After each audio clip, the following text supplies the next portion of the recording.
Is mounting this morning over the new variant of COVID-19, first identified in the UK. It has now been discovered in people in 3 different regions of this country, despite the federal government's best efforts to keep it out.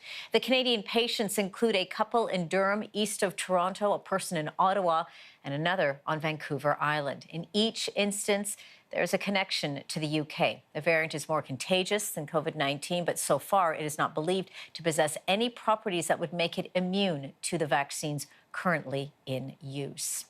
Joining me now is infectious disease specialist Dr. Anna Banerji. Dr. Banerji, great to have you back on the program.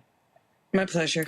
Let's talk about this latest news with regards to these variant cases. Now we're seeing 4 in Canada traced back to international travelers.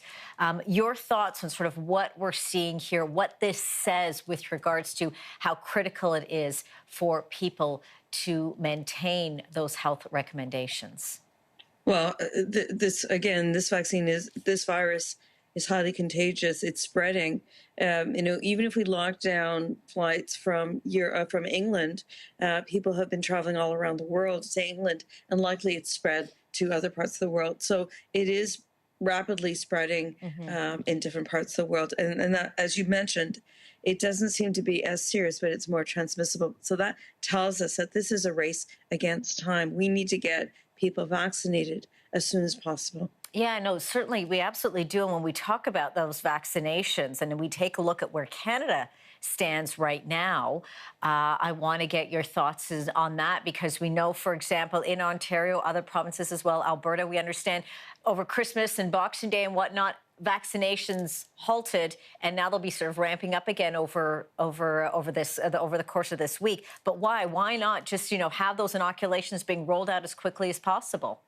Yeah, I think that's a question that many of my healthcare providers, my colleagues have. Why did they stop? If it's really at this point the main thing to protect us, but also to get our lives back to normal, is to vaccinate as many people as possible. And many of us believe that we should be giving 1 dose to everyone rather than keeping a second dose behind.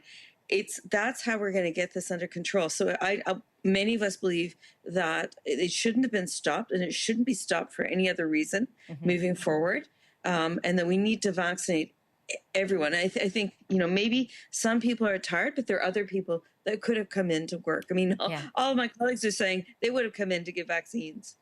Yeah, no, absolutely. And I think that's a question that we're going to be asking quite a bit over the course of this week. What about more restrictions? With us seeing this variant now, the transmission of this variant happening within Canada, should we perhaps be restricting non-essential travel province to province, do you think? I think that might help. I mean, this virus, again, is very contagious. The main thing is we need to get the vaccine out. More lockdowns when we already have lockdowns. I'm not sure if that's the solution at this point in time. The solution is really to vaccinate as many people as possible. Give 1 dose. Don't hold back the doses. I think especially for Indigenous communities. Right now, my understanding, for example, in Ontario, is that they're waiting for the vaccinators to get vaccinated by 2 doses, waiting a bit after that, and then starting.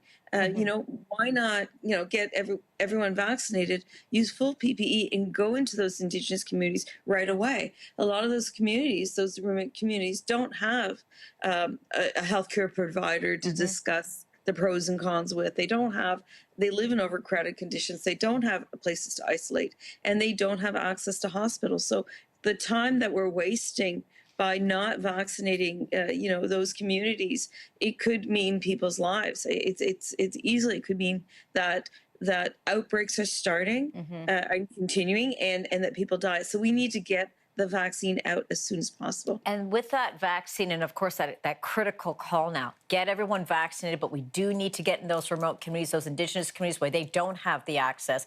That's a critical point there. With this new variant, this mutation, do you think at some point, and I'm sure probably they're already doing this now as they're trying to study this, that the vaccine itself might need to evolve over time?